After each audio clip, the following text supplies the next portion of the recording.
All right, so I'm going to show you how to alter your pinch pot form. I have a super basic pinch pot here. Um, the rim is a little bit goofy, but that's totally fine. I'm going to show you 4 different ways to alter this. We can either change the shape, add a foot to the bottom of it, which lifts it up. We can change the shape or cut of the rim, and we can also add texture. Now, I didn't grab anything from the classroom before I left yesterday, so I'm just going to use a few household materials. I've got just a paper clip, which works great as a pin tool. I'm just going to undo it, and it works almost exactly the same, minus it not being as sharp. And I've got a pen, which works pretty well as the back end of the pin tool, uh, and is one of my favorite tools to use for adding the feet. So the first thing I'm going to do is I'm going to change the shape. Just like you were told with the original pinch pots, wherever you're putting pressure, it's going to get dented inwards. But we also need to support it with our hands. So I'm supporting it on the inside with my hand so it doesn't break through. And I can feel, just like when you were pinching and your fingers were on the other side, I can feel how far I've pressed in. I can rotate that and continue on with this. And I think I'm just going to give it sort of like a flowery shape. And maybe one more. There we go. So it's starting to sort of take that shape on. I can push that shape a little bit further by just pinching this way. I'm being really gentle with it. It's all about quantity, not quality. You want lots and lots of small, gentle pinches when working on this. I'm also checking to make sure that I'm not stressing it too much and getting too many cracks. Looks pretty decent on the outside, so I'll check the inside. Just kind of press it down here. If there are any areas like this where you see my fingernails, I can just take the back end of my fingernail and smooth it out. The clay I'm working with is probably a lot wetter than what you have too, so it's going to dent a lot more, and it's not going to hold as much fine detail, so I'm not stressing too much on it. So I've changed the shape. If you want your work to flow inwards though, we can actually pinch gently, and I'm just pulling my hands inwards like this, and I'm grabbing the lip and kind of pulling it up and in to get that inward shape, just to show you how to do that. So looking at this now, we have completely changed the shape. Again, mine is not dry enough for me to really have any of these details hold, so I'm not going to worry so much about it. But yours will most likely be easier to crack because it is firmer and it's kind of gotten its loose shape already. So again, just super gentle, gentle, gentle, gentle petting with the side of your thumb like that will help that out.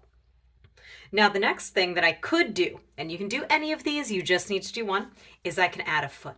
The foot's going to elevate it and also make the bottom look a little more finished. To do that, I'm going to roll a coil. It's as easy as taking a bit of clay and just rolling my hands back and forth. You can see it's getting longer and cylindrical shaped. I'm not pressing, I'm just rolling my hands back and forth. From here, I'm going to get the approximate shape that I want, but we need to slip and score. If I tried to just smush this on there, my piece would fall apart. So what I'm going to do is take my water and my paper clip or my pin tool, and wherever it overlaps, I'm going to give it a little scratch. Pardon my cat. Okay, just a teensy bit of water on my finger, and I'm going to rub it so it's no longer shiny like this, but I want it to be like a paste. So keep rubbing, it gets more and more clay into that mix. And there we go. Stick and smooth. So we scratch, stick, smooth. If you do not smooth your piece, it is not going to be as fully bound to it as it could be. So make sure you are doing that. Now, since I'm going to cover the middle, I'm not stressing over where my marks are going. I'm going to be smoothing it out anyways. These marks that I'm adding, the score marks, are allowing the water to get deep into the clay and make that slip. And slip is that liquid clay, the wettest clay, that is going to hold things together like a glue. So I'm just going to keep rubbing till it is no longer shiny. stick, and smooth. For the foot, again, personally, I really like the side of my thumb. You can put one finger inside or on top if you've noticed it sliding.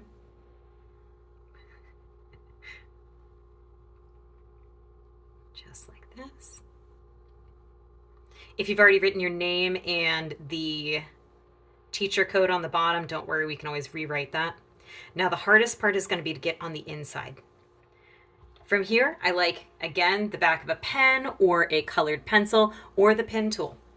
I'm actually going to not really just kind of smush it, but I'm going to go a little inwards, press down, and slide. What I'm doing by going into the foot of the pot a little bit is I'm pushing that clay down. You'll see that it's also thinning the foot out. There you go, hopefully you can see that. And then from here, again, because this is sort of squared off, I can actually just hold the outside edges, work in a circle, and that's going to smooth it and make sure that there are no seams that I can see. All right, and from the side, I have that lovely foot.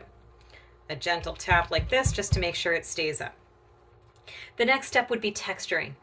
All texturing is taking something and pressing it into the piece. You can even take the front of this pen, press into it like this, and make like flower or star shapes, something like that. Or take the pin tool and carve inwards. You'll notice that I'm holding it almost sideways to the pot. Doing that stops you from getting all those little clay boogers that are going to be really annoying to deal with later on. So we've got some texture, we've got some cut lines. Texture, again, is just the way something feels. Try with anything that you have. If you've got jewelry, that can work out really nicely. Loop tools, you can take and just kind of scoop some of the clay out. That's always a fun texture. And the last thing is changing the rim. Of course, to get it nice and flat, we can just tap it down on the table, but maybe you want to emphasize a shape. I've been going with kind of like a flower motif, so I'm going to take my pin tool and just kind of press it downwards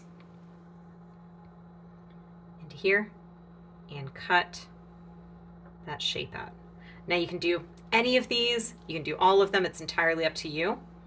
But as long as you have smoothed that rim and made it look purposeful, we're good. So you'll notice that I'm pinching it just to round it out. I don't want it to look like it was unintentional or an accident. Speaking of accidents, this can be an excellent way to hide any of those cracks that go all the way through that you might be having trouble with. You can take an accident and make it look like something that was done purposefully. Going with like a flower petal thing, so I'm just pinching it gently, gently, gently to get a nice taper on the edge. And there you go. There are 4 different ways to alter your pinch pot.